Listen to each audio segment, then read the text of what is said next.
सदियों से एक स्त्री पुरुष के जीवन में अलग अलग अभिनय के द्वारा, चाहे वो माँ हो, बहन हो, बेटी हो या प्रेमिका हो, अलग अलग अभिनय अभिनय से एक पुरुष के जीवन में रंग भरते चली आ रही है।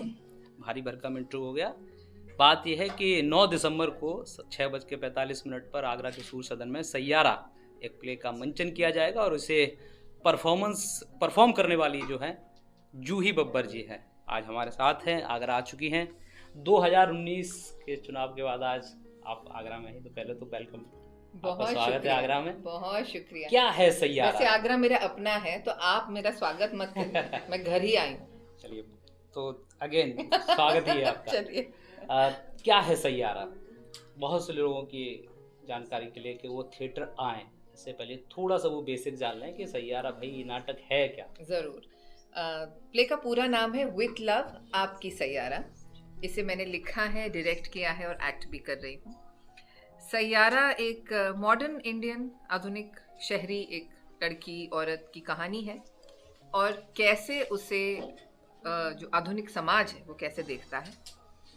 और मुझे ऐसा लगता है कि सैयारा है तो एक, लेकिन वो कहानी है, आवाज़ है, किस्से हैं, कम से कम हज़ारों औरतों की।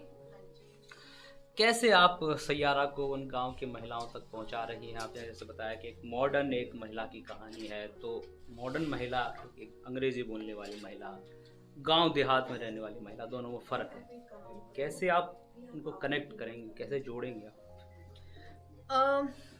हमने सैयारा का जो शोज़ हैं वो शहरों में भी किए हैं जहाँ अंग्रेज़ी बोली जाती है ज़्यादा, और हमने ग्रामीण में उस तरह तो नहीं, लेकिन जहाँ जो हमारे हिंदी बेल्ट के जो शहर हैं, जैसे कुरुक्षेत्र हो गया या हमारा रोहतक हो गया, हमने ऐसे शहरों में भी किया है।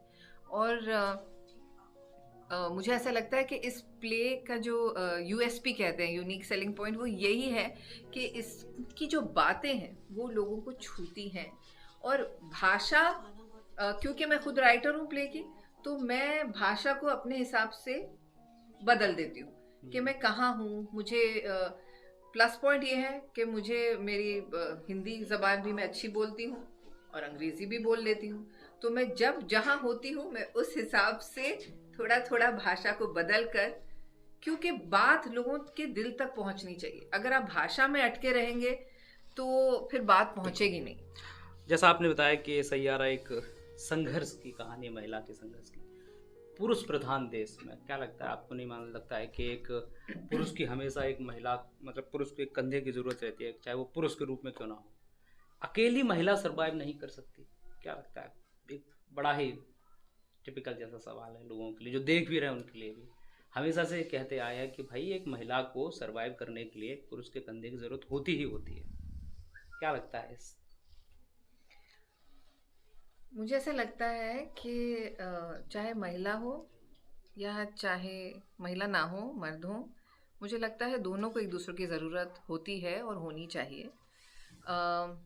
हाँ, हमारा समाज ऐसा है क्योंकि हमने अपनी महिलाओं को ऐसा पाला है, और हम माँ बाप ऐसे होते हैं जो हमेशा चाहते हैं कि उनकी बेटी प्रोटेक्टेड रहे, सुरक्षित रहे। तो हमेशा हमें लगता है कि कोई ना कोई रहे, चाहे बाप हो, चाहे पति हो, चाहे भाई हो। तो शायद हम कहीं ना कहीं अपने औरतों को, अपनी महिलाओं को खुद ही बहुत कमज़ोर कर देते हैं। तो मैं तो हमेशा, मेरा ये मानना है, और ये बात हमने अपने नाटक में भी कही है, कि अगर माता पिता ही अपनी बच्चियों को सपोर्ट करें, अपनी बच्चियों को इस काबिल बनाएं कि वो अपने पैरों पे खड़े हो सकें। और मैं ये नहीं कह रही हूँ कि अकेले रहने में कोई गर्व की बात है, क्योंकि हमारा समाज और हमारा जो कल्चर है वो फैमिली कल्चर ही है, और साथ ही रहना चाहिए और साथ ही रहने की कोशिश करनी चाहिए। पर अगर ऐसा बनता है, ऐसी सिचुएशन बनती है कि अकेले रहना भी है, तो मुझे ऐसा लगता है कि माँ बाप को अपनी बच्चियों को सपोर्ट करना चाहिए, इस लायक बनाना चाहिए कि वो अपने पैरों पे खड़ी हो सके। ये तो आपके प्ले की बात रही। अब आखिर ये सवाल है कि कैसे देखती हैं जिस तरह से ओटीटी प्लेटफॉर्म कोविड के बाद जैसे तरह से आए हैं, क्या लगता है बहुत सारे दर्शक आपको ओटीटी पे देखना चाहेंगे? क्या लगता है फ्यूचर का क्या है आपका? पहली बात तो मुझे ऐसा लगता है कि ओटीटी आने से बहुत अच्छा हुआ है, क्योंकि ढेरों एक्टर्स को काम मिला है। और जो एक टिपिकल इमेज होती है कि ये हीरो है और ऐसा ही होना चाहिए, ये हीरोइन है ऐसी होनी चाहिए, वो चीज़ ख़त्म हो गई है क्योंकि OTT प्लेटफॉर्म है। और ये धीरे धीरे फिल्मों में भी हो रहा है, जिस तरह की फिल्में बन रही हैं अब। तो ये एक तरह से बहुत अच्छा फेज़ है एक्टर्स के लिए, राइटर्स के लिए, डायरेक्टर्स के लिए। और मुझे बहुत खुशी है कि इस फेज़ में मैं वापस आ रही हूँ। और लंबे समय ऑलरेडी के बाद। मुझे उसका जो एक इम्पैक्ट है, जो असर है, वो दिख रहा है।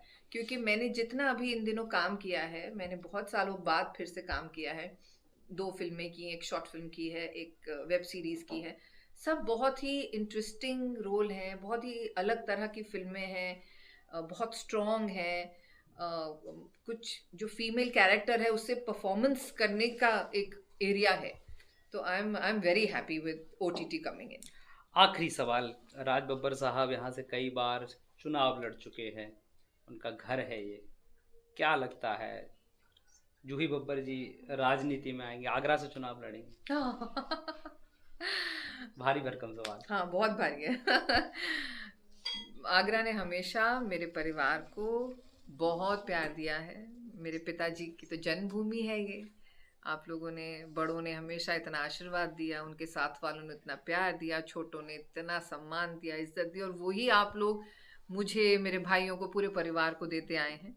सबसे पहले तो वो आकर दीजिए कल सूर सदन में शाम को 6:45 मेरे नाटक को और मुझे। अब राजनीति में हम आएंगे कि नहीं आएंगे, उसका जवाब तो फिलहाल मेरे पास नहीं है। पर हाँ, प्यार बटोरने आपसे बार बार आती रहूंगी। अब वो किस जरिए आऊंगी मुझे नहीं पता। चलिए, पूरी चर्चा का विषय यही है कि कल आप सूर सदन पहुंचिए 6:45 पर, और पहले सैयारा देखिए और उसके बाद बताइएगा कि आपको जूही जी का परफॉर्मेंस कैसा लगा। मैं हरिकांत शर्मा, न्यूज़ 18 आगरा।